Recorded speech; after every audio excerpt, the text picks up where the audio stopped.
মধ্যবিত্ত পরিবারে সাদা সিঁড়ে খোকন সোনা, কখনো জানতাম না সে এই শহরে হাসতে মানা। খোকা শুধু শুধু হাসে, দেয় না কেউ হাসিতে বাধা। হাসি আসলে হাসি দেয়, দেখতে হাসি ভীষণ সাদা।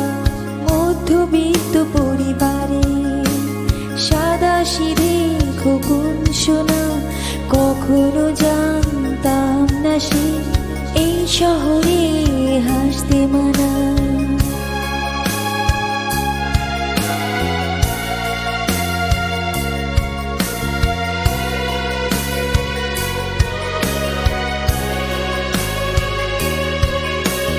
হাসি দিলেই দ্বন্দ্ব হবে, তাকে কেউ করেনি মানা। শুধু শুধু হাসতে গিয়ে প্রাণ গেল 16 আনা। মৃত্যুর জন্য যারা দায়ী, শুধু তাদের বিচার হোক। বিচার হলেও বুঝবে কি সন্তান